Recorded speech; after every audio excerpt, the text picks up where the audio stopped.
Mark chapter 1 verses 29 through 34. Mark సువార్త మొదటి అధ్యాయము 29వ వచనం నుండి 34వ వచనం వరకు నేను చదువుతాను, మీరు గమనించండి.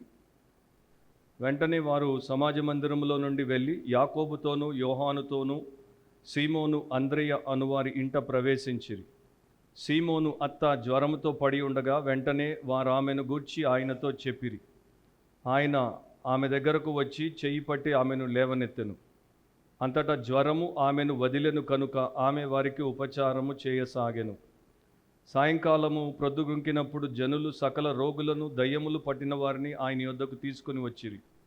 పట్టణమంతయు ఆ ఇంటి వాకిట కూడి ఉండెను. ఆయన నానావిధ రోగముల చేత పీడింపబడిన అనేకులను స్వస్థపరిచి అనేకమైన దయ్యములను వెళ్ళగొట్టెను. అవి తన్ను ఎరిగి ఉండినందున ఆయన ఆ దయ్యములను మాట్లాడనీయలేదు. ప్రార్థన. పరిశుద్ధుడవు ప్రేమాస్వరూపుడు అయిన మా దేవా, ఈ ఉదయము మేము సజీవులముగా మీ సన్నిధిలో మీ సంఘముగా ఉన్నాము. దాన్ని బట్టి నీకే కృతజ్ఞతా స్తోత్రాలు. వాక్యమును మాకు తెరిచి మీ ఆత్మ ద్వారా బోధించండి. మాలో మీరు ఎవరెవరిలో ఏ కార్యము చేయాలో ఆ కార్యమును చేయండి. రక్షణ లేని వారిని రక్షించండి, రక్షించబడిన వారిని రూపాంతరపరచండి.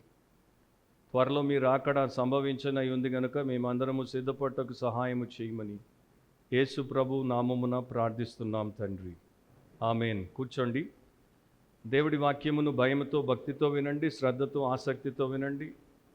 మీ హృదయము తెరిచి, మీ కన్నులు తెరిచి, మీ బైబిల్ తెరిచి వినండి. Gospel according to Mark, verse by verse, part 8. Mark సువార్త వచనం వెంబడి వచనం 8వ భాగం ఇది. అంశం ఏంటంటే the healing power of Jesus. The healing power of Jesus. యేసు స్వస్థత శక్తి. యేసు స్వస్థత శక్తి. 29 నుండి 34 వరకు ఉన్నటువంటి భాగంలో రెండు మూలమైనటువంటి విషయములను, రెండు ప్రాముఖ్యమైనటువంటి సత్యములను దేవుడు మనకు నేర్పిస్తాడు. గత భాగంలో మనము సమాజ మందిరములో ప్రభు అయిన యేసుక్రీస్తు అపవిత్రాత్మ పట్టినటువంటి ఒకడిని ఆయన ఏ ప్రకారము గద్దించి వానిని విడిపించాడో అండ్ నాటకీయమైనటువంటి రీతిలో ఆ యొక్క కార్యమును ఎట్లా చేశాడో, ఎట్లా జరిగిందో దాని గురించి మార్క్స్ వార్తీకుడు రాశాడు. అది అందరి ఎదుట బహిరంగముగా పబ్లిక్లో జరిగినటువంటి పరిచర్య. తర్వాత ఇప్పుడు సమాజ మందిరములో నుండి ఒక ఇంటిలోనికి యేసుప్రభు ప్రవేశించాడు ఆయన శిష్యులతో. అండ్ ఇది ఒక ఇంటిలో ప్రైవేట్గా, అంటే ఏకాంతంగా కొంతమంది ఆ కుటుంబానికి సంబంధించినటువంటి వారు ఉన్నటువంటి ఆ సందర్భంలో చాలా సామాన్యముగా ఈ యొక్క స్వస్థతను ఆయన చేశాడు. పేతురు అత్తను ఆయన స్వస్థపరిచాడు. మనుషులకు ఉన్నటువంటి అతి పెద్ద సమస్య, లేకపోతే ప్రధాన సమస్యను యేసు ప్రభు ఎట్లా పరిష్కరిస్తాడో దానితో పాటు మనుషులను బట్టి పీడించేటువంటి ప్రతి సమస్య కూడా ఆయనే పరిష్కరించాలి. ఆయన ద్వారా అది పరిష్కరించబడుతుంది. ప్రపంచంలో మరొకరి ద్వారా అది పరిష్కరించబడదు. ఆయన దేవాది దేవుడై ఉన్నాడు, ఆయన మనుష్య కుమారుడై ఉన్నాడు, ఆయన అభిషిక్తుడై ఉన్నాడు, ఆయన పాపుల రక్షకుడై ఉన్నాడు అనేది మరలా మనకి దేవుడి వాక్యంలో చూపించబడ్డానికి ఇవన్నీ కూడా మన కొరకు రాయబడ్డాయి. సో యేసు ప్రభు కేవలము ప్రతి ప్రాంతానికి వెళ్ళి మనుషులకు ఉన్నటువంటి రోగములను స్వస్థపరిచి, దయ్యములను వెళ్ళగొట్టి, ఆకలితో ఉన్నవారికి రొట్టెలు పంచి, లేకపోతే కుష్ఠరోగులను ఆదరించి ఈ పనులు చేసిపోవడానికి రాలేదు. ఆయన చేయడానికి వచ్చినటువంటి ప్రధానమైనటువంటి పని ఏంటంటే పాపములో పుచ్చిపోతున్నటువంటి ఆత్మలను రక్షించడానికి అండ్ మానవుల యొక్క రక్షణ కొరకు తన ప్రాణమును సిలువ మీద అర్పించడానికి. అది దేవుడు నియమించినటువంటి పరిచర్య. దాని కొరకు వచ్చాడు. దానిలో భాగముగా తర్వాత ఈ యొక్క సామాన్యమైన అశాశ్వతమైనటువంటి ఈ పరిచర్యలను కూడా ఆయన చేశాడు.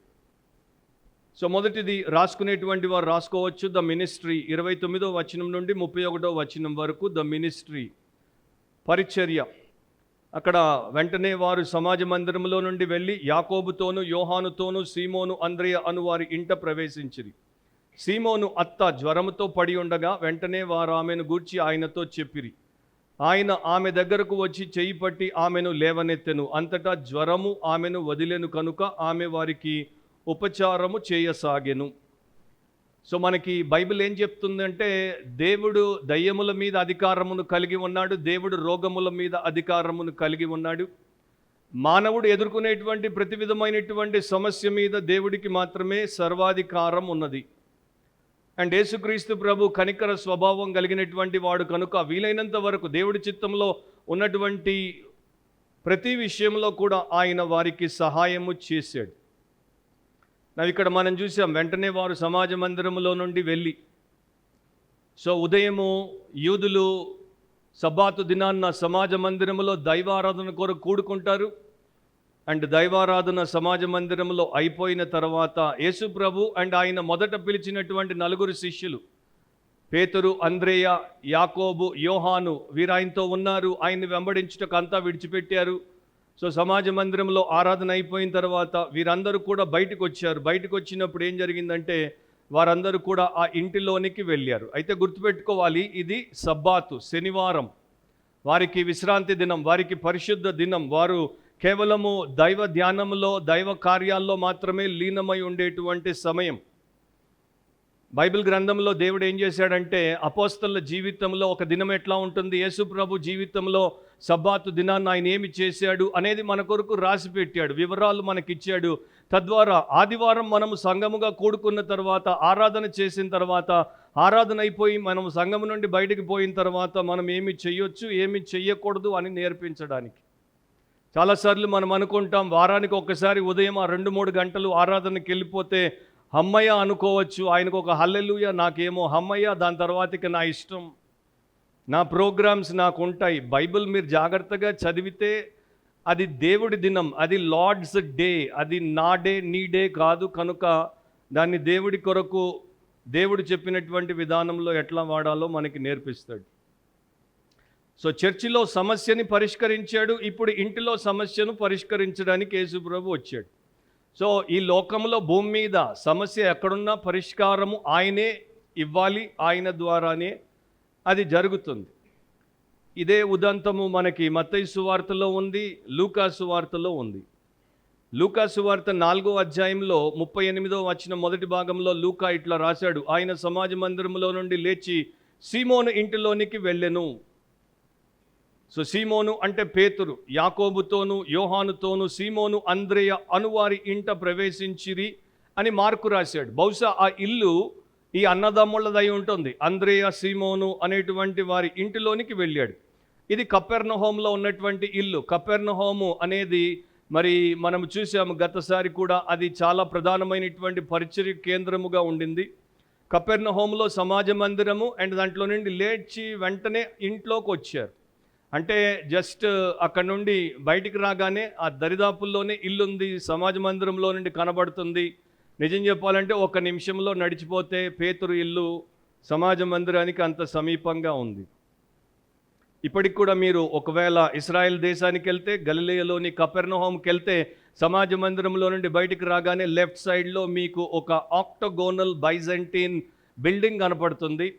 అండ్ దాన్ని ఖచ్చితంగా పేతురు ఇల్లు అని మనకి అక్కడ బోర్డు ఉంటుంది. అండ్ వారు చెప్తారు, దీన్ని కొన్ని వందల సంవత్సరాల క్రితము ఫ్రాన్సిస్కన్స్ అనేటువంటి వారు తవ్వకాల ద్వారా కనుగొన్న తర్వాత ప్రకటించారు కనుక దాన్ని అందరూ పేతురు గృహముగా తీసుకుంటారు.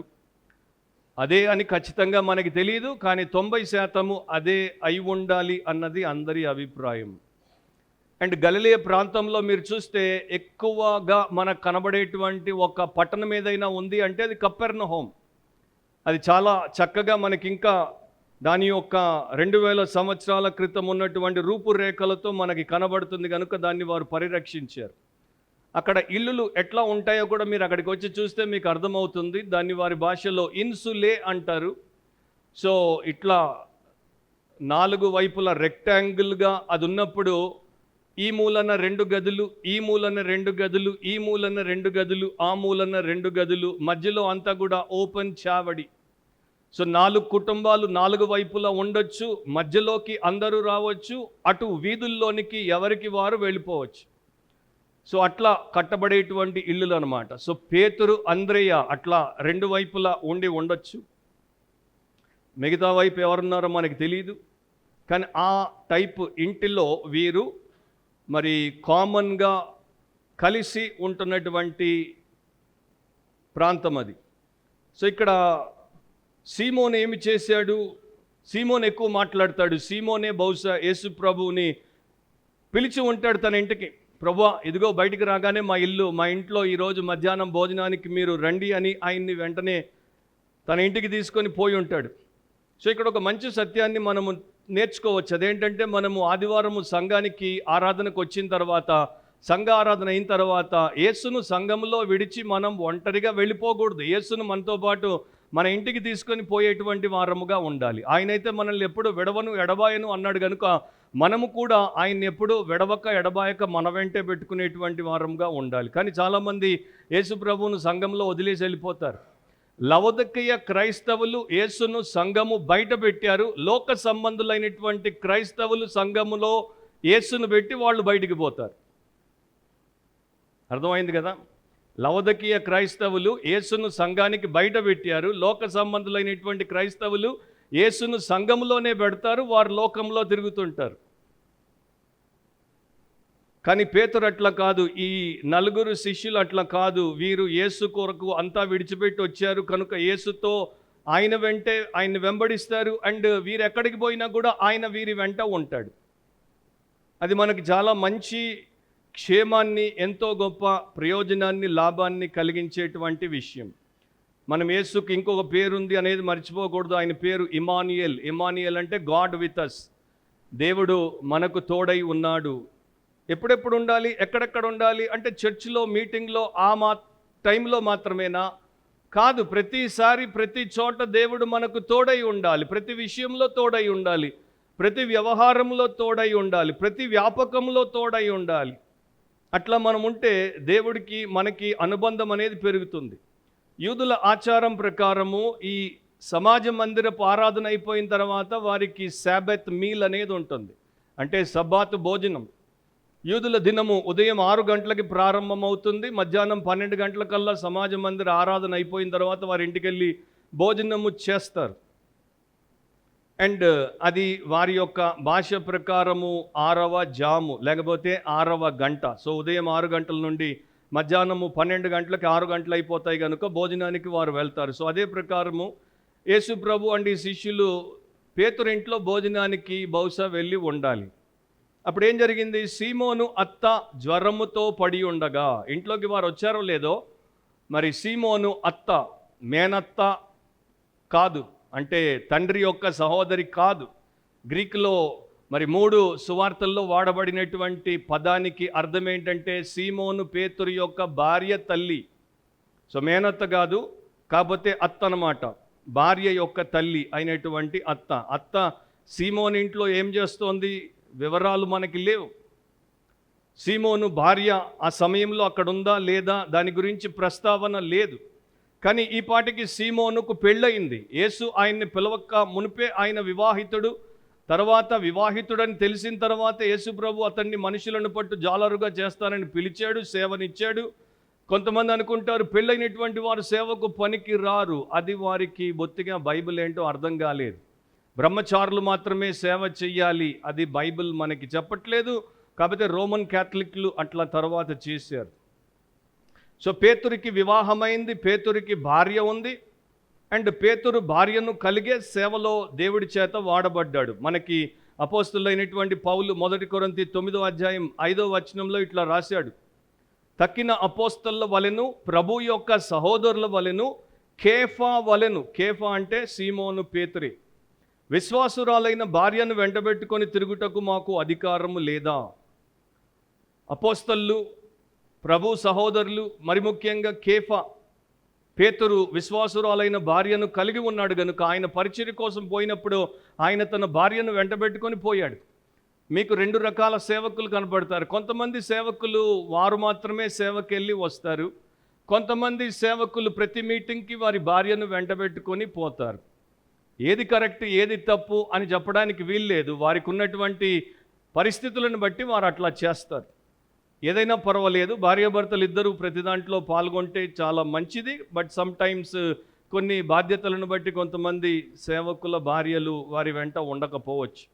పౌలుకైతే భార్య ఉందో లేదో చాలామందికి తెలియదు కనుక మరి పౌలు అంటున్నాడు, వీరైతే విశ్వాసురాళ్ళైన భార్యలను వెంటబెట్టుకొని పోయేవారు. సో పేతురి భార్య విశ్వాసురాలు. ఎప్పుడు నమ్ముకుందో ఆమె పేరేంటో మనకి తెలియదు, కానీ ఆమె విశ్వాసురాలు. రోమన్ క్యాథలిక్లు పేతుర్ని మొదటి పోప్ అంటారు, ఫస్ట్ పోప్ అంటారు. అండ్ వారి యొక్క మొదటి పోప్ తర్వాత వచ్చినటువంటి పోపులు వివాహము చేసుకోకుండా సెలబసీ, బ్రహ్మచర్యాన్ని పాటిస్తారు. మొదటి పోపుకి వివాహమైంది, మొదటి పోపుకి భార్య ఉండింది, మొదటి పోపు యొక్క భార్య తల్లి యేసు చేత స్వస్థత పొందింది అనేది బైబిల్లో రాయబడినటువంటి తిరుగులేనటువంటి సత్యము. దాన్ని ఎవరు కాదనలేరు. దాన్ని కాదంటే దేవుడి వాక్యాన్ని కాదండమే. మరి మొదటి పోపు అయినటువంటి పేతురు, అందరికన్నా గొప్పవాడిగా ఎంచబడేటువంటి పేతురే పెళ్లి చేసుకుని ఉంటే మిగతా వారు పెళ్లి చేసుకోకుండా ఉండడం అనేది సమంజసం కాదు. పేతురు భార్య గురించి బైబిల్లో మనకేమీ వివరాలు కనిపించవు. ఆశ్చర్యం అది. ఎందుకంటే అంత గొప్ప స్పోక్స్ పర్సన్, యేసు యొక్క ప్రధానమైనటువంటి వ్యాఖ్యానకర్త అయినటువంటి పేతురు భార్య పేరేంటో కూడా తెలియదు. చరిత్రలో మనకి లెజెండ్లో పేతురు కుమార్తె పేరేంటో రాశారు, కానీ ఎక్కడ పేతురు భార్య పేరు రాయలేదు. కానీ పేతురు భార్యకి ఏమి జరిగిందో ఒక సంఘ పితరుడు క్లెమెంట్ ఆఫ్ అలెగ్జాండ్రియా రాశాడు. పేతురు భార్యను పేతురు ముందే వారు పట్టుకొని ఆమెను హతసాక్షిగా చేశారు. ఆమె యేసునందు కలిగి ఉన్నటువంటి విశ్వాసమును బట్టి ఆమెను వారు చంపేశారు.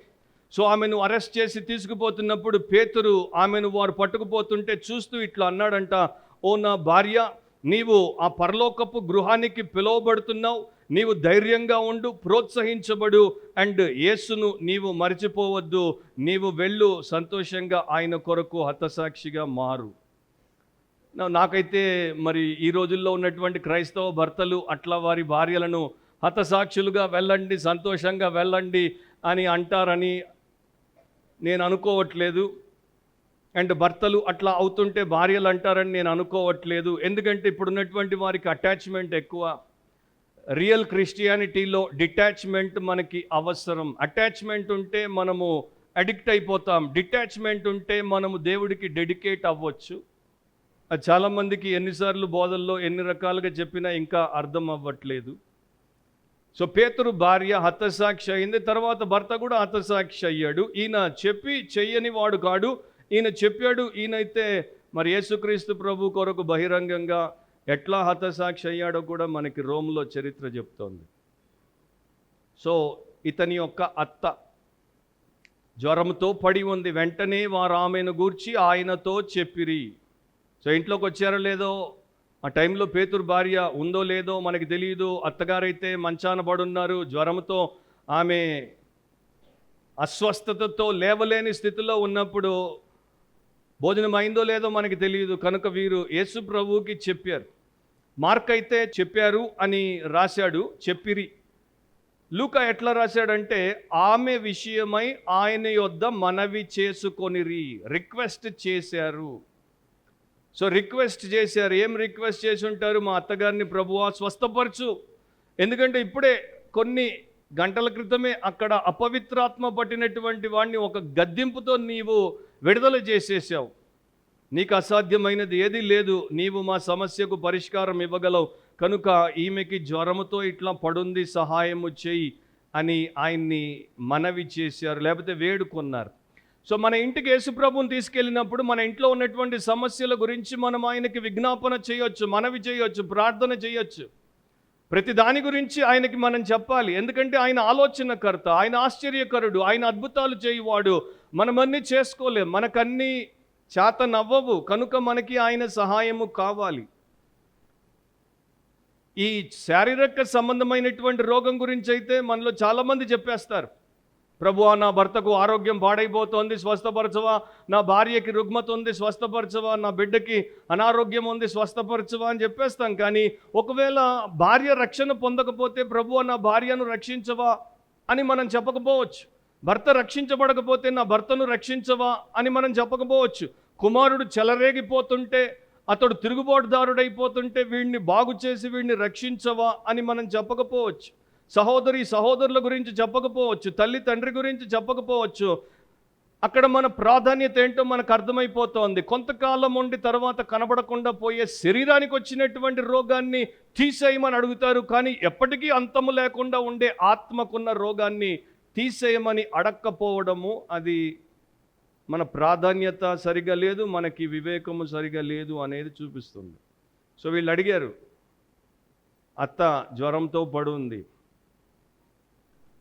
ఆమెకి జ్వరము అని బైబిల్లో చెప్పబడుతోంది. ఇప్పుడు గుర్తుపెట్టుకోండి, 2025లో ఉన్నటువంటి మనకు జ్వరం అంటే ఉన్నటువంటి అండర్స్టాండింగ్ వేరు, యేసు ప్రభు టైంలో జ్వరం అంటే ఉన్నటువంటి అండర్స్టాండింగ్ వేరు. ఇప్పుడు జ్వరం అంటే ఒక సిమ్టమ్, ఒక రోగానికి ఉన్న పైన కనబడేటువంటి లక్షణం. శరీరంలో ఏదో ఇన్ఫెక్షన్ ఉంది, శరీరం దానికి వ్యతిరేకంగా పోరాడుతోంది, అందుకని శరీరంలో ఉష్ణోగ్రత పెరిగింది, వేడితో ఒళ్ళు మండిపోతోంది, దాన్ని జ్వరం అంటాం. కానీ ఆ టైంలో జ్వరం అంటే లక్షణం కాదు, జ్వరం అంటే రోగమే, భయంకరమైన రోగం. అండ్ లూకా ఒక ఫిజిషియన్, అంటే ఆయన ఒక వైద్యుడు. ఆయన ఇట్లా రాశాడు, సీమోను అత్త తీవ్రమైన జ్వరముతో పడి ఉండేను గనుక. సివియర్ ఫీవర్ అంటాడు ఆయన. అండ్ గ్రీకులో పిరెసో అనేటువంటి పదము, జ్వరము అనే పదము, దాని యొక్క సింపుల్ మీనింగ్ ఏంటంటే ఆన్ ఫైర్, మండిపోవడం. ఒళ్ళు మండిపోతుంది అంటాం చూడండి. మనం ఇట్లా ఎవరికైనా జ్వరం వచ్చి చూస్తే 103, 104 ఉంటే అమ్మో ఒళ్ళు మండిపోతుంది. జ్వరం వచ్చి ఒళ్ళు మండిపోతుంది, జలసీతో కూడా ఒళ్ళు మండిపోతుంది. యోహాను సువార్త 4వ అధ్యాయంలో 52వ వచనం, కానీ మీరు ఆ ముందు భాగం అంతా చదువుకుంటే, కపెర్నహూములోనే ఒక ప్రధాని యొక్క కుమారుడు జ్వరముతో పడున్నాడు, అండ్ వాడు చచ్చిపోతున్నాడు, నీవు వచ్చి వాడిని బాగు చేయమని ప్రధాని యేసుప్రభుని అడుగుతాడు. యేసుప్రభు వాడితో వెళ్ళకుండా నీవు పో, నీ కుమారుడు బాగుపడ్డాడని చెప్తే, వాడి ఇంటికి వచ్చేసరికి దాసులు అంటారు, మన కుమారుడు బాగుపడిపోయాడు. ఏ గంటకు బాగుపడ్డాడు అంటే కరెక్ట్గా నిన్న 1 గంటకు. ఎందుకంటే నిన్న 1 గంటకు యేసుప్రభు అన్నాడు, నువ్వు పో, నీ కుమారుడు బాగుపడ్డాడు.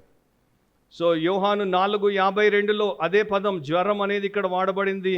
ఏమనుంది అక్కడ? ఏ గంటకు వాడు బాగుపడసాగినని వారిని అడిగినప్పుడు వారు నిన్న 1 గంటకు జ్వరం వారిని విడిచెనని అతనితో చెప్పిరి. బైబిల్లో ఇంకొక ఆసక్తికరమైన విషయం ఉంటుంది. మనమైతే జ్వరం వచ్చింది, జ్వరం పోయింది అంటాం, కానీ ఇక్కడేమో జ్వరం విడిచింది అంటారు. అది కూడా ఏంటో మనం చూద్దాం. సో జ్వరం, అపోస్తలుల కార్యములు 28వ అధ్యాయం 8వ వచనంలో, అప్పుడు పొప్లి యొక్క తండ్రి జ్వరము చేతను రక్తభేది చేతను బాధపడుచు పండుకొని ఉండెను. పౌలు అతని వద్దకు వెళ్ళి ప్రార్థన చేసి అతని మీద చేతులుంచి స్వస్థపరిచెను. సో పౌలు అయితే ప్రార్థన చేసి చేతులుంచి స్వస్థపరిచాడు, యేసైతే ఆమె చెయ్యి పట్టి లేవనెత్తి స్వస్థపరిచాడు. రాబైలు ఆ టైంలో ఒక వాదన వినిపించేవారు. ఎవరికైనా జ్వరం వచ్చిందంటే, రోగం వచ్చిందంటే 2 కారణాల చేత. ఒకటి, దేవుడి యొక్క కోపానికి వారు గురయ్యారు, తీర్పుకి వారు గురయ్యారు కనుక వారికి జ్వరం వచ్చింది. రెండవది, వారిని దయ్యం పట్టింది కనుక వారికి జ్వరం వచ్చింది. ఇప్పటికి కూడా మీరు ఆ యొక్క పాలెస్టైన్ ప్రాంతానికి వెళ్తే బెడువెన్లు, బయట ఉండేటువంటి తెగ ప్రజలు దాన్ని నమ్ముతారు. 2 వచనాలు గమనించండి. లేవియ కాండం 26వ అధ్యాయం 16వ వచనం, లెవిటికస్ 26:16. లేవియ కాండం 26:16. దేవుడు అంటున్నాడు, నేను మీకు చేయునదేమనగా మీ కన్నులను క్షీణింప చేయునట్టియు, ప్రాణమును ఆయాసపరుచునట్టియు, తాప జ్వరమును క్షయరోగమును మీ మీదికి రప్పించదను. మీరు విత్తిన విత్తనములు మీకు వ్యర్థములగును, మీ శత్రువులు వాటి పంటను తినెదరు. ద్వితీయోపదేశకాండం 28వ అధ్యాయం 22వ వచనం, డ్యూటరానమీ 28:22. ద్వితీయోపదేశకాండం 28వ అధ్యాయం 22లో అంటాడు, యెహోవా క్షయరోగము చేతను, జ్వరము చేతను, మంట చేతను, మహాతాపము చేతను, ఖడ్గము చేతను, కంకి కాటుక చేతను, బూజు చేతను నిన్ను కొట్టును, నీవు నశించు వరకు అవి నిన్ను తరుమును. సో ఎవరైతే దేవుడి నిబంధనను మీరారో, ఆజ్ఞను ఉల్లంఘించారో, అట్లాంటి వారి మీదకి దేవుడు కోపముతో తీర్పుగా ఈ జ్వరాన్ని పంపిస్తాడు. ఓల్డ్ టెస్టమెంట్లో రాబైల బలమైన వాదన ప్రకారం. ఇంకోటి కూడా చెప్పేవారు, దేవుడు పంపిన జ్వరాన్ని దేవుడు తప్ప ఇంకెవడు స్వస్థపరచలేడు. పేతురు అత్త జ్వరమును యేసు స్వస్థపరిచాడు అంటే మరోసారి రుజువు చేస్తున్నాడు ఆయన దేవుడు అని, ఏకైక దేవుడు అని. 31వ వచనం, ఆయన ఆమె దగ్గరకు వచ్చి చెయ్యి పట్టి ఆమెను లేవనెత్తెను. సో ముగ్గురు సువార్థికులు 3 రకాలుగా రాస్తారు. లూకా అయితే ఆమె దగ్గరకు వచ్చి నిలిచి జ్వరమును గద్దించెను అంటాడు. మత్తయి ఏమో ఆయన ఆమెను తాకెను అంటాడు. మార్కేమో ఆమె దగ్గరకు వచ్చి ఆమె చెయ్యి పట్టి లేవనెత్తెను అంటాడు. అంటే ఇది ఒక కాంపోజిట్ పిక్చర్ అనమాట. ఆ రోజున అక్కడ ఏమి జరిగింది అన్నది 3 వైపులు 3 కోణాల నుండి ముగ్గురు రాస్తున్నారు. సో యేసు ప్రభు మంచం మీద పడున్నటువంటి ఆమె దగ్గరికి వచ్చి నిలబడ్డాడు. తర్వాత ఆమె చేతిని తాకాడు, జ్వరాన్ని గద్దించాడు, మెల్లగా ఆమె చేయి పట్టుకొని ఆమెను పైకి లేపాడు. అండ్ ఆ ప్రకారం ఆమెకి ఆ యొక్క గొప్ప విడుదలను అనుగ్రహించాడు. సో ఆయన రోగులను ఎట్లా ట్రీట్ చేస్తాడు? డాక్టర్ల గురించి మనం మాట్లాడుతుంటాం, ఫలానా డాక్టర్ అండి చాలా బాగా మమ్మల్ని ట్రీట్ చేస్తాడు, అన్నీ అడిగి తెలుసుకుంటాడు, ఓపికతో వింటాడు, మమ్మల్ని మాట్లాడనిస్తాడు, మాకు ప్రిస్క్రిప్షన్ రాస్తాడు. ఆ డాక్టర్ ఏంటండి 700 తీసుకుంటాడు కన్సల్టేషన్ ఫీజు, లోపలికి పోగానే ఏంటి దగ్గా జ్వరం అని టకటక రాసి ఇట్లా ఇచ్చి పో అంటాడు, గెట్ అవుట్ అంటాడు. అండ్ డాక్టర్ల గురించి మనం మాట్లాడుతుంటాం. మన గ్రేట్ ఫిజిషియన్, మన పరలోకమందున్న పరమ వైద్యుడు అట్లా కాదు, చాలా సున్నితంగా ట్రీట్ చేశాడు. అండ్ ఆమెని వెంటనే స్వస్థపరిచాడు. జ్వరం ఆమెను విడిచి వెళ్ళిపోయింది. సో యేసు అపవిత్రాత్మ పట్టిన వాడిని గద్దించాడు, జ్వరమును గద్దించాడు లూకా ప్రకారము. అండ్ తర్వాత మార్క్ సువార్తలో మనం చూస్తాము ఆ యొక్క గాలి అండ్ అలలు లేచినప్పుడు వాటిని గద్దిస్తాడు. సో సమస్త విషయములను గద్దించేటువంటి అధికారం ఆయనకు మాత్రమే ఉంది అండ్ ఆయనే దాన్ని చేయగలడు. లూకా ఎట్లా రాశాడంటే, ఒక దయ్యమును గద్దిస్తే అది వదిలి ఎట్లా పోతుందో అట్లాగే జ్వరమును గద్దించినప్పుడు అది కూడా వదిలిపోయినట్టు రాశాడు. అంతటా జ్వరము ఆమెను వదలెను. సో దయ్యం మనిషి దేహంలోనికి వచ్చి బయటికి పోయినట్టు జ్వరం కూడా దేహంలోనికి వచ్చి బయటికి పోయినట్లు ఆయన రాశాడు. సో యేసు ప్రభు ఎట్లా స్వస్థపరిచాడు అనేది కూడా బైబిల్లో రాయబడి ఉంది. అది కూడా మీరు తెలుసుకుంటే ప్రస్తుతం ఉన్నటువంటి స్వస్థతలు, స్వస్థపరచునటువంటి శక్తి కలిగినటువంటి వారు యేసు లాంటి వారా, దేవుడి చేత ఆమోదం ఉన్నవారా, లేకపోతే పచ్చి అబద్ధికుల, మోసగాళ్ళ అనేది మనకి ఈజీగా అర్థమైపోతుంది. మనం తర్వాత చూద్దాం, ఇప్పుడు ఆ టైం నాకు లేదు. కానీ మార్కు సువార్తలోనే మీరు చూస్తే 1, 2, 3, 4, 5 సందర్భాల్లో యేసు ప్రభు ఆ యొక్క రోగిని ముడతాడు. 2, 3 సందర్భాల్లో ఆ రోగం ఉన్నటువంటి వారు యేసును ముడతారు. ఒక సందర్భంలో దయ్యం పట్టినటువంటి వాడిని యేసు ముట్టి వాడిని విడుదల చేస్తాడు. దయ్యం పట్టిన వాళ్ళని ముట్టడు, ఆయన గద్దిస్తాడు, పొమ్మంటాడు. కానీ ఒకే ఒక సందర్భంలో మూగ చెవిటి దయ్యం పట్టినటువంటి కుమారుణ్ణి మాత్రం చెయ్యి పట్టి వాడిని లేవనెత్తినప్పుడు వాడు పూర్తిగా స్వస్థత పొందాడు. ఓ పాస్టర్ గారు, ఆయన కుమారుడి పేరు నేతన్. ఈ నేతన్కి ఆయన ఒక రోడ్డు మీదకి వచ్చినటువంటి ఒక జింక, డియర్ అంటాం కదా, దాన్ని తప్పించడానికి పక్కకి వెళ్ళి యాక్సిడెంట్కి గురైపోయాడు.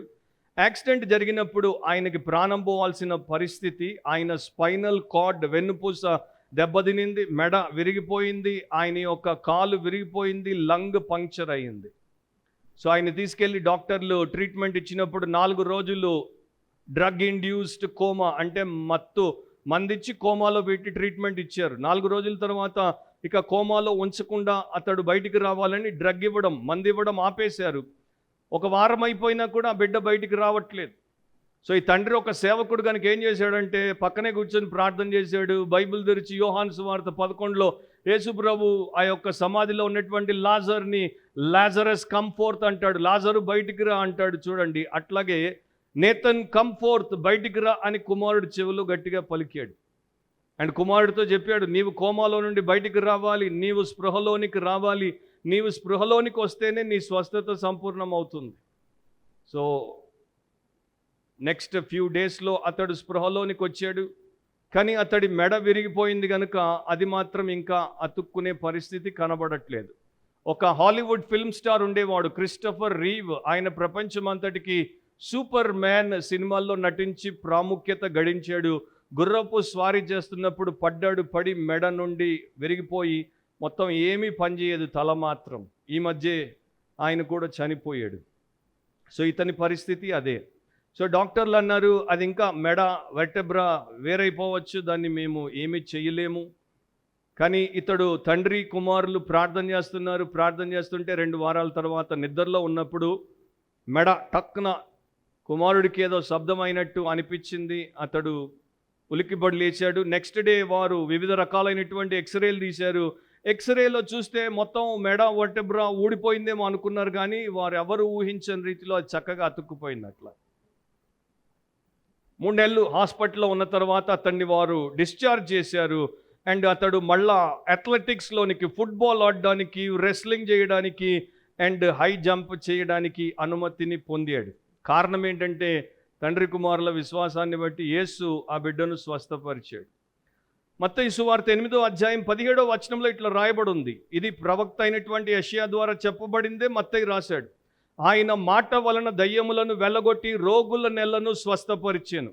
అందువలన ఆయనే మన బలహీనతలను వహించుకొని మన రోగములను భరించెనని ప్రవక్త అయిన యెషయా ద్వారా చెప్పబడినది నెరవేరెను. సో ప్రవక్త 800 ఏళ్ల క్రితం చెప్పాడు. చెప్పింది యేసు ప్రభు ఖచ్చితంగా అదే రీతిలో ఆయన రోగములను భరించాడు, బలహీనతలను వహించాడు, స్వస్థతను ఇచ్చాడు. సో యేసు గొప్ప స్వస్థత గలవాడు. స్వస్థత వరము కలిగినటువంటి వాడు కాదు, స్వస్థపరుచు యెహోవా ఆయనే. సో ఆయన కనికరము గలవాడు, మంచితనము గలవాడు, మహిమ కలిగినటువంటి వాడు, స్వస్థపరిచాడు.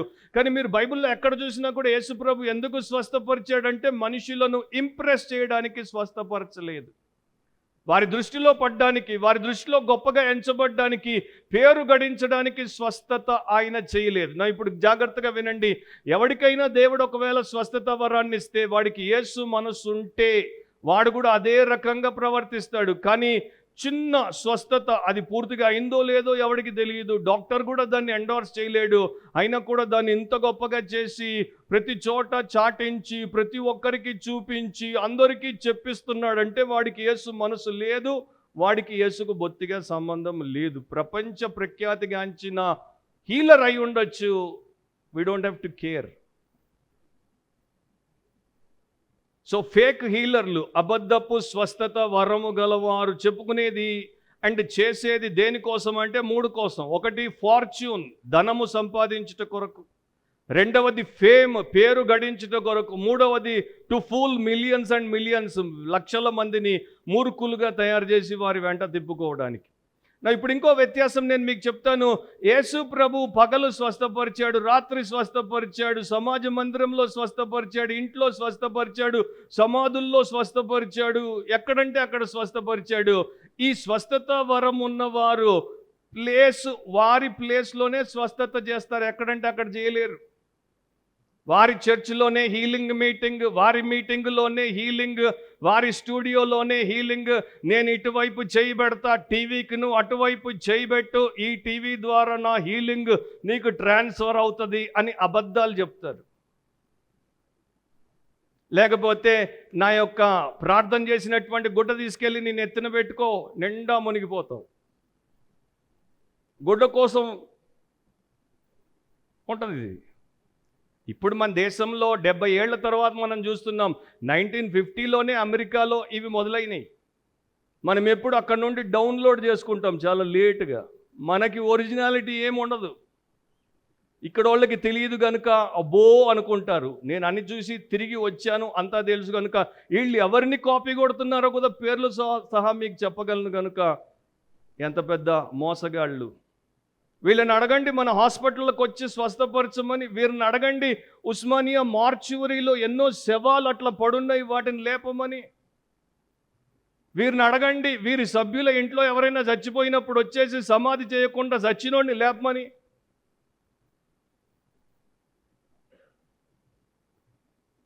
వీళ్ళు అక్కడికి రారు.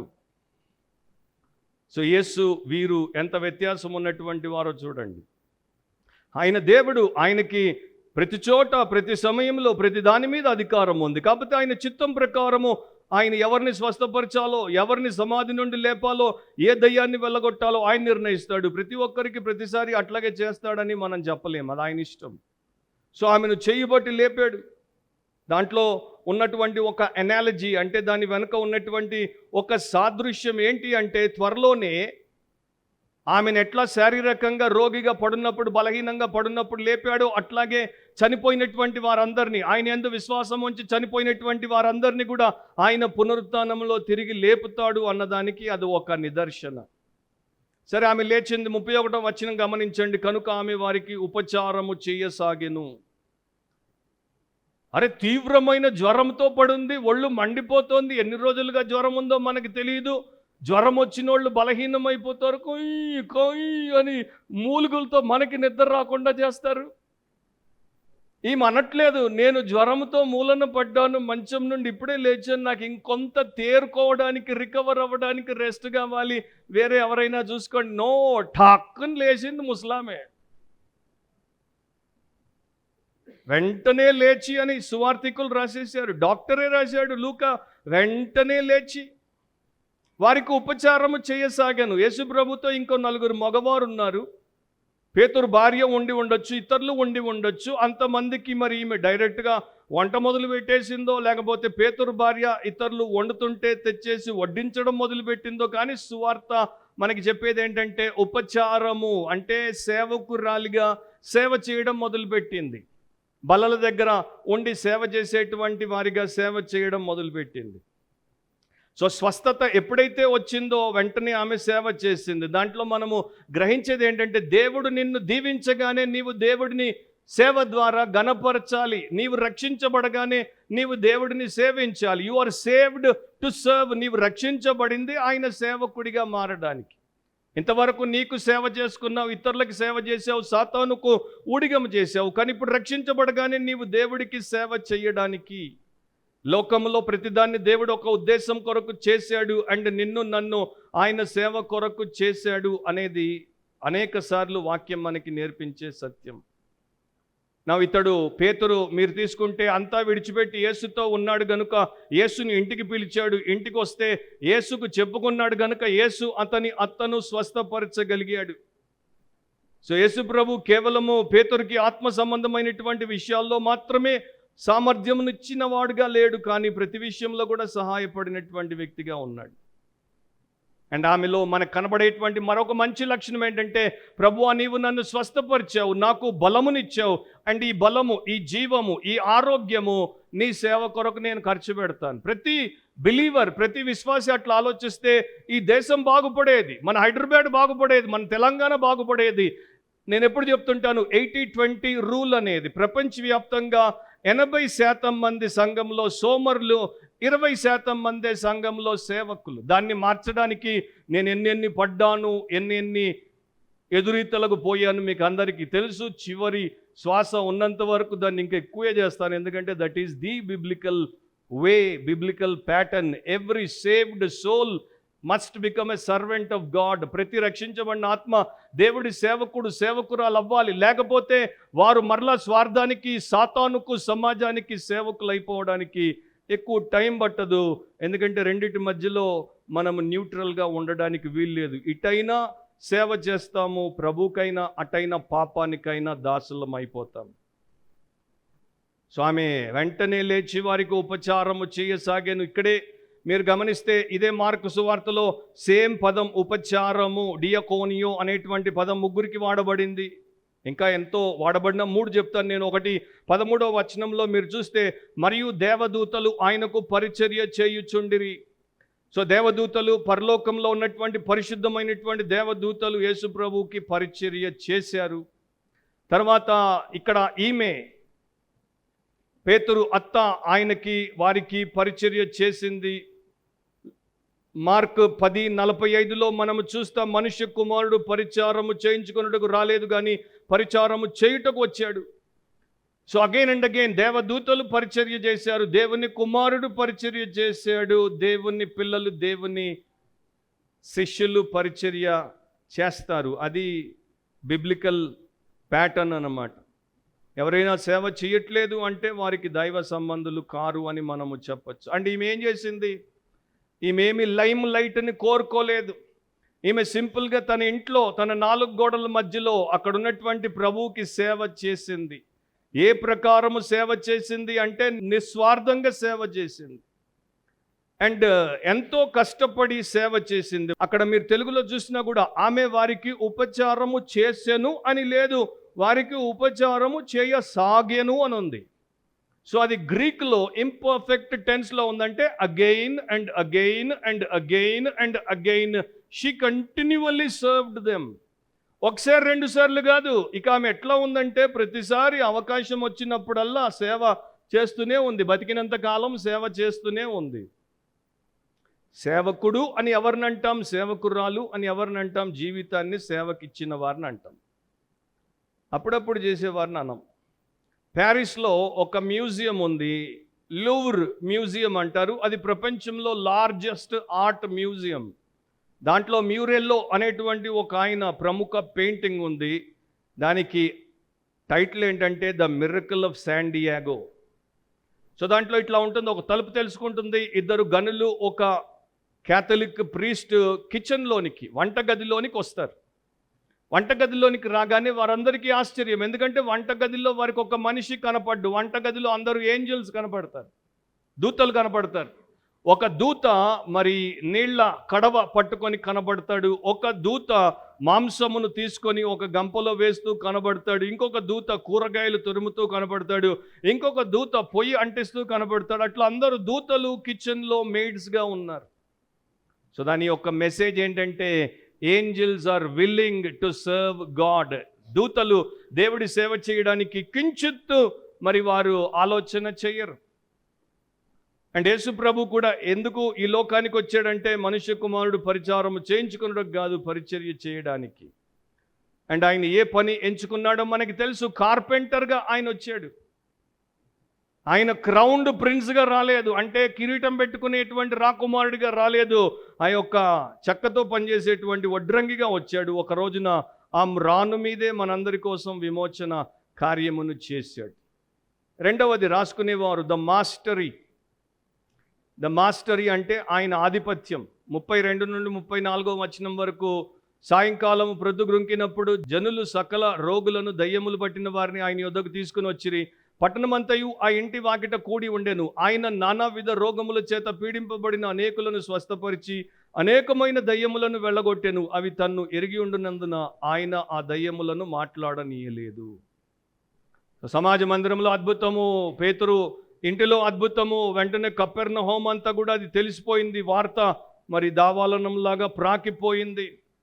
సో సాయంత్రానికి పొద్దుగుంకినప్పుడు జనులు సకల రోగులు, అంటే ఎన్నో రకాలైనటువంటి రోగములు కలిగిన వారిని, దయ్యములు పట్టిన వారిని ఆయన వద్దకు తీసుకుని వచ్చారు. పట్టణమంతా ఆ ఇంటి వాకిట కూడి ఉండెను. ఇప్పుడు క్వశ్చన్ ఏంటంటే, నేను మీకు చెప్పాను మధ్యాహ్నం వీరు భోజనానికి వచ్చారు, మధ్యాహ్నమే అత్త జ్వరాన్ని ఆయన వదిలించేశాడు. ఆ తర్వాతే ఆయనకు పేరు వచ్చిందా, అంతకుముందు కూడా పేరు వచ్చిందా అంటే అంతకు ముందు నుండే పేరు వచ్చేసింది. వెంటనే ఆయనను గూర్చిన సమాచారము త్వరలో గలిలయ ప్రాంతములు అందంతటా వ్యాపించెను. 28వ వచనం. సో సమాజ మందిరంలో దయ్యములు పట్టిన వాడిని వెళ్ళగొట్టగానే ఆయనకి సమాజ మందిరం నుండి బయటికి పోయినటువంటి వారు ఊరంతా టామ్ చేసేసారు. అయినా కూడా ఊర్లో ఉన్నటువంటి తమ రోగులను తీసుకొని వీరు సాయంత్రం పొద్దుగుంకే వరకు ఎందుకు రాలేదంటే సబ్బాతు నియమం ఏంటంటే శుక్రవారం సాయంత్రం నుండి శనివారం సాయంత్రం వరకు, ప్రొద్దుగుంకే వరకు విశ్రాంతి దినం. ఎవరు కదలకూడదు, దూర ప్రయాణాలు చేయకూడదు, బరువులు మోయకూడదు. రోగులను వీరు మోసుకొని రావాలి, దూరం నుండి రావాలి. కనుక సబ్బాత్ అయిపోయే వరకు వీరు రాలేదు. వారు దేవుడి ఆజ్ఞని ఎట్లా పాటించారో చూడండి. ధర్మశాస్త్రానికి, విశ్రాంతి దిన నియమానికి ఎట్లా లోబడ్డారో చూడండి. రోగి ఉన్నాడు, వాడు మూలుగుతున్నాడు, చచ్చిపోయేటట్టున్నాడు, వీళ్ళని తీసుకెళ్ళి అక్కడ యేసు దగ్గర స్వస్థత పొందిద్దాము అని వారు ఎంత అనుకున్నా కూడా ఆ గడియ అయ్యే వరకు రాలేదు. మనం ఏం నేర్చుకోవచ్చో మీరే నేర్చుకోండి. ఒక భక్తుడు ఇట్లా అన్నాడు 23వ వచనంలో, మొదటి అధ్యాయంలో సమాజ మందిరములో సమస్య, 30వ వచనంలో గృహములో సమస్య, 32వ వచనంలో పట్టణమంతా సమస్య. ఎక్కడ చూసినా సమస్యే. చర్చిలో సమస్య, ఇంటిలో సమస్య, టౌన్ అంతా సమస్య. అండ్ ప్రతి చోట సమస్యకు పరిష్కారం యేసు ప్రభువే తీర్చాడు.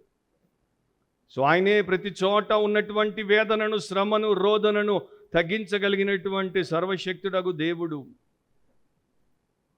సో పట్టణమంతా కూడా వీరింటి ముందుకు వచ్చేసింది.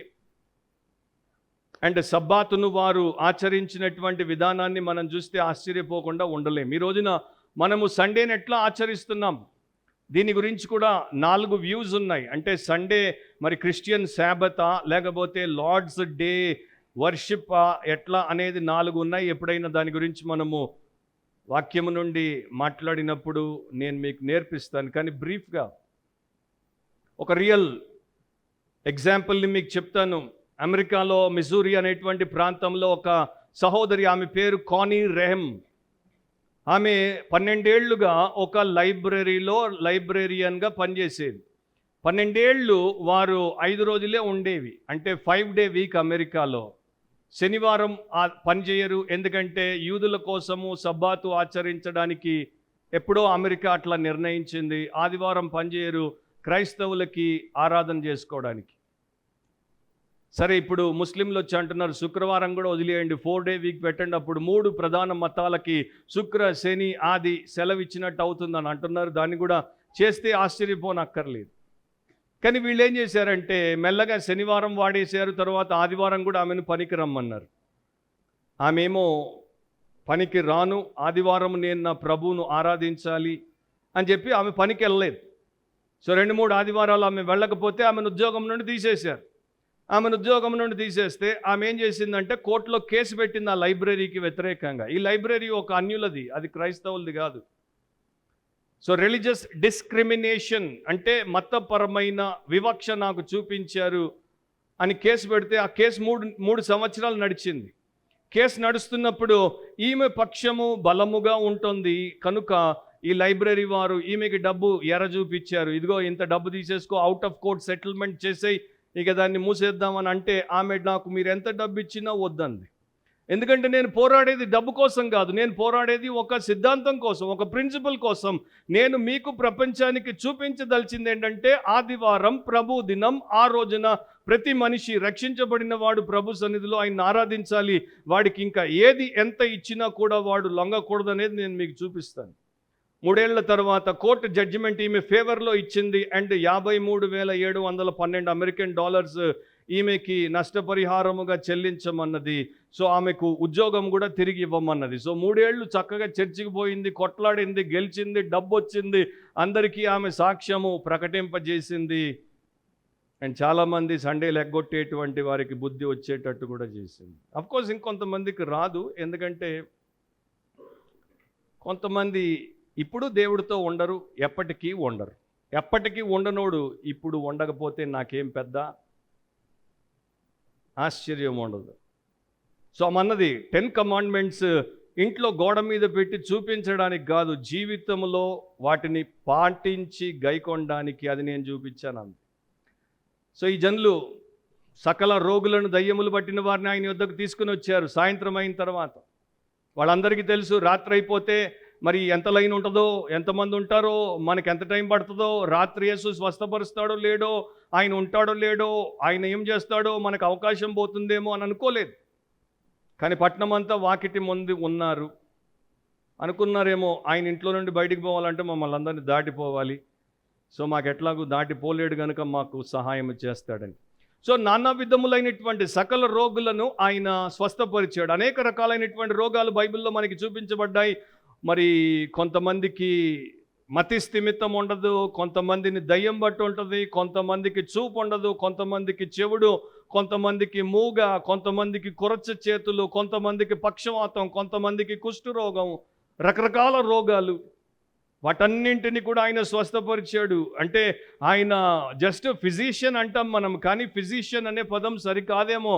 ఆయన ఆల్ రౌండ్ ఎక్స్పర్ట్ అన్నమాట. కార్డియాలజిస్ట్, మరి నెఫ్రాలజిస్ట్, ఆప్థల్మాలజిస్ట్, ఇంకెన్ని జిస్టులు ఉన్నాయో లిస్టులో అన్నీ ఆయనే. ఎందుకంటే ఆ ప్రకారం ఆయనే కదా వీరికి వైద్యులకు వివేకమునిచ్చి మనకు ఇంత చక్కని వైద్యము చేయించేటట్టు ఈ రోజున వాడుకుంటున్నాడు. So healed many who had various diseases. And దయ్యములు పట్టినటువంటి వారిని ఆ యొక్క దయ్యముల నుండి వారికి విడుదలనిచ్చాడు. సో 2 చేశాడు. డిజీజ్డ్ అండ్ డీమన్ పొజెస్డ్కి ఇద్దరికీ ఆయన సహాయము చేశాడు. 34లో ఆయన నానావిధ రోగముల చేత పీడింపబడిన అనేకులను స్వస్థపరిచి అనేకమైన దయ్యములను వెళ్ళగొట్టాను. అనేకం అంటే ఎంతమంది అయితే వచ్చారో అంతమందికి విస్తృతంగా ప్రతి ఒక్కరికి సహాయము చేశాడు. ఇక్కడ కూడా ఒక పాయింట్ మనం గమనించాలి. రీసెర్చ్ మనకు చెప్పేది ఏంటంటే, ఒక మీటింగ్లో ఒక స్వస్థత వరం కలిగినటువంటి వ్యక్తి దగ్గరికి 1000 మంది రోగులు వస్తే 1000 మంది స్వస్థత పొందినటువంటి సందర్భం ప్రపంచ చరిత్రలో ఒక్కట్లేదు. సింపుల్గా అంటారు, నీకు సరిపోయేంత విశ్వాసం లేదు, ఆయన నిన్ను స్వస్థపరచాలంటే నా ప్రార్థన నేను తాకితే సరిపోదు, నీలో కూడా విశ్వాసం ఉండాలి. నీకు విశ్వాసం లేదు, పోయి మళ్ళీ విశ్వాసం తెచ్చుకొని రా. ఎంత చక్కగా మనల్నే మళ్ళా తప్పుపడతారు అప్పటిదాకా ఏడుస్తూ వచ్చిన వాళ్ళని. ఈయన మాత్రం వచ్చిన ప్రతి ఒక్కరిని స్వస్థపరిచాడు. అదే తేడా దేవుడికి అండ్ ఇట్లాంటి దుష్టులకి తేడా ఎందుకు ఉండదు?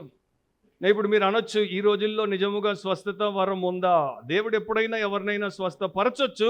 కానీ ఒకటి మాత్రం ఘంటాపదంగా చెప్తాను, ఇక్కడ బైబిల్లో 1వ శతాబ్దంలో అపోస్తలు దేవుడి యొక్క నామమును ఎట్లా స్వస్థపరిచారో, యేసు ఎట్లా స్వస్థపరిచాడో అట్లాంటి స్వస్థతలు ఈ రోజున లేవు. ఒక పాతకాలపు బోధకుడు ఇట్లా చెప్పాడు, మాథ్యూ 4:24 కేజేవి బైబిల్, దాంట్లో ఇంగ్లీష్లో డైవర్స్ డిజీజెస్ అని ఉంటుంది, నానా విధములైన రోగములు. డైవర్స్ అంటే విడాకులు అనుకోకండి, డైవర్స్ అంటే వేరియస్ అని, వివిధ రకములైన అని అర్థం. సో ఆయన అన్నాడు, ఆ రోజున పేతురింటి ముందుకి వివిధ రకాలైనటువంటి రోగులను తెచ్చి వారు పాడేశారు. నానా విధములైన రోగముల చేత, వేదనల చేత పీడింపబడిన వ్యాధిగ్రస్తులందరినీ, మరి దయ్యం పట్టిన వారిని, చాంద్ర రోగులను, పక్షపాయం గల వారిని ఆయన యొద్దకు వారు తీసుకొని రాగా ఆయన వారిని స్వస్థపరిచారు. మన సంఘాలకు కూడా వివిధ రకాలైనటువంటి రోగాలతో మనుషులు వస్తారు. ఒక సంఘ కాపరే చెప్పేది. కొంతమంది డైవర్స్ ఎట్లా ఉంటారంటే వారి యొక్క డైవ్ అంటే బేసికలీ ఇంగ్లీష్ పదానికి అర్థం ఏంటంటే పైనుండి నేరుగా కిందికి దూకడం. స్విమ్మింగ్ పూల్లో పైకి వచ్చి ఎక్కి నీటిలోకి అట్లా తలబెట్టి దూకుతారు చూడండి, అట్లా. సో ఇట్లా పైనుండి కిందికి దూకడం. సో పాస్టర్ గారు అంటున్నాడు, కొంతమంది పిల్లలు సండే స్కూల్ అయిపోగానే చర్చిలోకి రాకుండా బయటికి డైవ్ కొట్టి వెళ్ళిపోతారు. కొంతమంది సంఘస్థులు చర్చ్ ఆరాధన అయిపోయిన తర్వాత ఇంట్లోకి డైవ్ కొట్టి టీవీ ముందు కూలబెడతారు. కొంతమంది చర్చికి రాకుండా ఎక్కడెక్కడో డైవులు కొడుతూ ఉంటారు. కొంతమంది ఆదివారము సంఘానికి రాకుండా శనివారమే కారెక్కి ఎక్కడికో డ్రైవ్ చేసుకుంటూ డైవ్ కొట్టేస్తారు. సో నానా రకాల డైవర్స్ రోగులు మన సంఘాల్లో ఉన్నారు. వారందరినీ దేవుడు స్వస్థపరచునుగాక. ముసలాయన ప్రార్థన చేశాడు. ఇర్మియా 32:27లో యేసు లేక యెహోవా ఇట్లా అన్నాడు, నేను యెహోవాను, సర్వ శరీరులకు దేవుడను, నాకు అసాధ్యమైనది ఏదైనా ఉండునా? సో ఆయన దేవుడు, సమస్తమును సృష్టించినటువంటి దేవుడు, ప్రతి శరీరాన్ని సృష్టించినటువంటి, జీవం పోసినటువంటి దేవుడు. ఆయనకు అసాధ్యమైనది ఏదైనా ఉంటుందా? ఉండదు. చివరికి అవి తన్ను ఎరిగి ఉండినందున ఆయన ఆ దయ్యములను మాట్లాడనీయలేదు. దయ్యాలను యేసుప్రభు ఎక్కువ మాట్లాడనివ్వడు, అవసరానికి మించి, చాలా తక్కువ. సో అవి ఆయన గురించి సాక్ష్యం చెప్పబోతే ఆయన వాటిని మాట్లాడనీయలేదు. దీని గురించి రకరకాల వాదనలు ఉన్నాయి. నేను ఇప్పుడు వాటిని చెప్పడానికి టైం లేదు. సింపుల్గా ఒక మాట చెప్తాను. ఆయన ఏమంటున్నాడంటే, దయ్యాలు సాక్ష్యం ఇచ్చేటువంటి అర్హతను కలిగి లేవు. ఎందుకంటే ఎక్కడెక్కడ బైబిల్లో దేవుడు సాక్ష్యం ఇచ్చుటకు ఆయన కొరకు సాక్షులుగా దయ్యములను నియమించలేదు. చెడ్డవి మంచి మెస్సియా కొరకు సాక్ష్యం ఇవ్వాల్సినటువంటి అవసరం లేదు. ఆయన ఒకే ఒక ఆధిక్యతను మనకిచ్చాడు. రక్షింపబడినటువంటి, విమోచింపబడినటువంటి ప్రతి క్రైస్తవుడికి ఇచ్చాడు. అదేంటంటే, మీరు బూదిగంతముల వరకు నాకు సాక్షులై ఉందురు. సో మెస్సియా తన గూర్చి తానే సాక్ష్యం ఇస్తాడు, లేకపోతే మెస్సియా వెంట వచ్చినటువంటి ఆయన శిష్యులు సాక్ష్యం ఇస్తారు. ఆయన మహత్యం గురించి, ఆయన దేవుడని చెప్పడానికి ఆయనకి దయ్యాల సాక్ష్యం అవసరం లేదు. అది మెయిన్ రీజన్. ఇంకో రీజన్ ఏంటంటే, అది మినిస్ట్రీ స్టార్టింగ్ 3.5 ఏళ్ళు ఆయన ఉండాలి, పరిచర్య చేయాలి, ఇది ప్రారంభ దశ. సో ఈ దయ్యాలు అప్పుడే మెస్సియా, దేవుని కుమారుడు, అయ్యో ఇది అయ్యో అది అంటే రోమన్లకి ఆయన విషయము తెలిసి వస్తుంది. రోమన్లు ఆయన్ని అడ్డు తొలగించుకోవడానికి ముందుగానే ఆయన్ని అరెస్ట్ చేయొచ్చు, యూదులు ఆయన మీద తిరుగుబాటు చేయొచ్చు. కనుక ఆయన టైం కన్నా ముందే, దేవుడు నిర్ణయించినటువంటి టైం కన్నా ముందే మరణానికి అప్పగించబడకుండా సో యేసుప్రభు ఎందుకు స్వస్థపరిచాడు, యేసుప్రభు ఎందుకు దయ్యములను వెళ్ళగొట్టాడు, యేసుప్రభు అద్భుతాలు ఎందుకు చేశాడు? మార్కు 1:15 ప్రకారం కాలము సంపూర్ణమై ఉన్నది, దేవుని రాజ్యము సమీపించి ఉన్నది, మారు మనసు పొంది సువార్త నమ్ముడని చెప్పుచు దేవుని సువార్త ప్రకటించుచు గలిలయకు వచ్చాడు.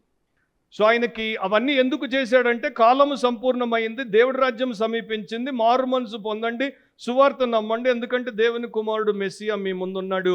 ఇవన్నీ చేస్తున్నాడు, ప్రవక్తలు చెప్పినట్టే ఆయన చేస్తున్నాడు. దైవాధికారము కలిగిన వాడు కనుక ఆయన మాత్రమే చేస్తున్నాడు, ఇంకెవరు చేయలేరు. సో ఆయన అందుకోసం చేశాడు. అండ్ దయ్యాల మీద ఆయన అధికారాన్ని చూపినప్పుడు, రోగాల మీద అధికారాన్ని చూపినప్పుడు, అండ్ ప్రకృతి మీద అధికారాన్ని చూపినప్పుడు ఏం చెప్తున్నాడంటే, నేను దేవుడను, నన్ను నమ్మండి, నా ద్వారా మీ పాప క్షమాపణ పొందండి. కానీ మనుషులు అట్లా ఆయన దగ్గరికి రాలేదు. పట్టణం అంతా ఆయన దగ్గరికి ఎందుకు వచ్చింది? బోధ వినడానికి కాదు, బాగుపడడానికి. పట్టణం అంతా ఆ యొక్క పేతురు ఇంటి ముందుకు ఎందుకు వచ్చి పడింది అంటే, శరీర సంబంధమైనటువంటి రోగాలు, శరీరాన్ని పట్టి పీడిస్తున్న దయ్యాలు, శరీర అవసరాలు, ఆత్మకున్నటువంటి రోగాలు, ఆత్మీయ అవసరాలు కావు. ఆ రోజు అంతే, ఈ రోజు అంతే. సో ఒక భక్తుడు ఇట్లా అంటాడు, దేవుని కుమారుడు 4 పనులు చేయడానికి లోకానికి దేవుడి చేత పంపబడ్డాడు. మొదటి పని, ఎవరికి తెలియనటువంటి అమోఘమైనటువంటి పరలోక సత్యములను బోధించడానికి. రెండవది, మనుషులను ఆత్మీయంగా నాశనము చేస్తున్నటువంటి అపవిత్రాత్మలను వారిలో నుండి బయటికి తరమడానికి. మూడవది, మనుషులను వారి సమయం కన్నా ముందే సమాధికి తీసుకుపోయే రోగములను వారి యొక్క శరీరములలో నుండి స్వస్థత పరిచి తరమడానికి. నాలుగవది, వీటన్నిటికీ కారణమైన మూలమైన పాపం అనే ప్రధాన సమస్యను పరిష్కరించడానికి. సో దయ్యాలు ఎందుకు సాక్ష్యము చెప్పొద్దంటే, చెడ్డగా బతికి మంచి సాక్ష్యము చెప్పకూడదు. నాకు అనిపిస్తుంది చర్చిలో కూడా మనము డెవిల్స్ లాగా బతికి బయటికి పోయి యేసు ప్రభు, యేసు ప్రభు అని చెప్తే మనకన్నా పెద్ద వేషధారులు ఇంకొకరు ఉండరు. సో మీరు దేవుని పిల్లలుగా, డివైన్ సన్స్ అండ్ డాటర్స్గా బ్రతికి ఆయన సాక్ష్యం చెప్పండి, దేవుడికి స్తోత్రం. అట్లా కాకుండా ఇట్లా చేస్తే మాత్రం చాలా భయంకరం. సో ప్రభు నాలో, నా ఆత్మకున్నటువంటి రోగాన్ని స్వస్థపరచాలి, నా మనసుకున్న రోగాన్ని స్వస్థపరచాలి, నాకున్నటువంటి అసలైన సమస్య పాపమును స్వస్థపరచాలి అని మనం ప్రార్థన చేసుకుంటే మనకెంతో నిత్యమైన మేలు కలుగుతుంది. ఎందుకంటే యేసుక్రీస్తు సిలువలో దాని కొరకే వ్రేలాడాడు. మిగతా వాటి కోసం ఆయన వెల చెల్లించాల్సిన అవసరం లేదు. కానీ పాపము క్షమించి, ఆత్మను రక్షించి, మనకు నిత్య జీవాన్ని పరలోకంలో తండ్రి అయిన దేవుడితో నిరంతరము కాపురము చేసే భాగ్యాన్ని ఇవ్వడానికే సిలువలో ఆయన మేకుల చేత కొట్టబడ్డాడు, నగ్నంగా వ్రేలాడదీయబడ్డాడు, ఆయన దేహము చీల్చబట్టగిచ్చాడు, ఆయన రక్తము చిందింపబట్టగిచ్చాడు, ఆయన మన కొరకు మన మరణాన్ని రుచి చూసి చనిపోయి సమాధి చేయబడి 3వ దినమున తిరిగి లేచాడు. సో దాన్ని మనము గుర్తించుట దేవుడి చిత్తము. సో ఆ ప్రకారము గుర్తించి రక్షించబడి ఆయన పరిచర్య చేసి ఆయనకి సాక్షులముగా మారుట మన ధన్యత. తలంచండి, కళ్ళు మూసుకోండి, ప్రార్థనలో ఏకీభవించండి. పరిశుద్ధుడవు, ప్రేమ స్వరూపుడు అయిన మా తండ్రి, మా దేవా, నీకు కృతజ్ఞతలు. నీ వాక్యము ద్వారా మీరు మాకు నేర్పే ప్రతి సత్యము, పాఠము, అంశము మేము విని విడిచిపెట్టక, విన్నదానికి విశ్వాసముతో విధేయత చూపి విమోచింపబడి వర్ధిల్లుటకు సహాయము చేయమని మా ప్రభు రక్షకుడైన యేసుక్రీస్తు శ్రేష్టమైన నామమును అడిగి ప్రార్థిస్తున్నాం తండ్రి. ఆమెన్.